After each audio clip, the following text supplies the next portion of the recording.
اب ہم آتے ہیں متعلقہ حاصلات تعلم کے حوالوں کے ساتھ مشق زبان شناسی اور لکھائی کے کچھ اہم پہلوؤں کی طرف۔ پہلی سرگرمی ہے لغت دیکھ کر معانی لکھنا۔ صفحہ 129 زبان شناسی کے تحت حاصل تعلم ہے کہ طلبہ لغت میں الف بائی ترتیب سے الفاظ کے معانی تلاش کر سکیں۔ اب اس میں نے تجویز کیا ہے محترم ٹیچر کہ کمرہ جماعت میں لغت لائیں اور طلبہ سے دیے گئے اور دیگر الفاظ کے معانی تلاش کروائیں، لغوی اور مجازی معانی پر بھی بات کریں۔ محترم ٹیچر، وقت نہیں ہے ورنہ شاید میں بڑی طویل گفتگو کرتا اس موضوع پر کہ لغت کی کیا اہمیت ہے، لغت سے استفادہ کر کے ہم کیا کیا سیکھ سکتے ہیں۔ سب سے اہم بات محترم ٹیچر کہ اگر ہم الفاظ کے تلفظ کی بات کریں، اس کی ہم گرامر کی بات کریں، یہ اسم ہے، فعل ہے، صفت ہے، اور پھر اس کے معنی کی بات کریں، اور پھر اگر کوئی لفظ اسم ہے تو ہم اس کی جمع کی بات کریں۔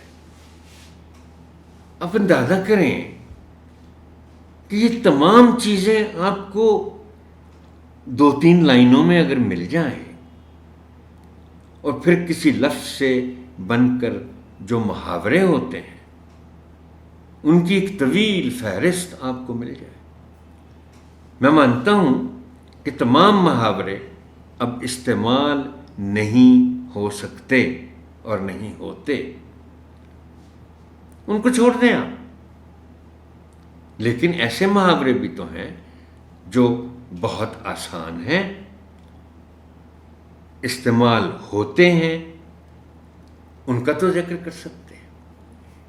لیکن محترم ٹیچر، ہمارا مسئلہ یہ ہے کہ ہم لغت کو اس کا مقام نہیں دیتے، ہم اس کی اہمیت نہیں سمجھتے۔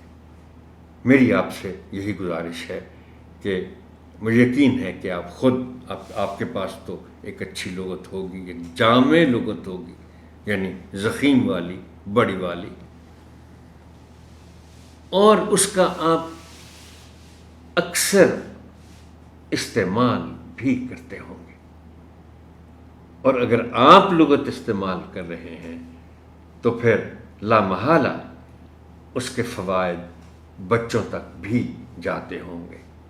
لیکن صرف ایک اور بات کہ یہ ایک نیکی ہوگی، یہ ایک بہت بڑا کام ہوگا اگر آپ بچوں کو بھی لغت بینی کی طرف مائل کر سکیں۔ اس سرگرمی کا حاصل تعلم ہے کہ طلبہ لغت میں الف بائی ترتیب سے الفاظ کے معنی تلاش کر سکیں۔ اس کے بعد ہے عبارت کی پڑھائی۔ صفحہ 130 پر حاصل تعلم ہے کہ طلبہ عبارت کا مقصد سمجھتے ہوئے درست تلفظ کے ساتھ روانی سے پڑھ سکیں۔ پہلے بچوں سے پڑھوائیں، پھر ان کی تلفظ، زیر و بم اور روانی کی اغلاط کی نشاندہی کریں، اور آخر میں خود پڑھ کر سنائیں تاکہ بچوں کو معلوم ہو سکے کہ ان سارے معاملات میں، یعنی تلفظ، زیر و بم اور روانی کے لیے نمونے کی پڑھائی کیسے ہوتی ہے۔ یہ سیشن یہاں تک ہی۔ محترم ٹیچر، آپ کی سماعت کا شکریہ۔ اللہ حافظ و ناصر۔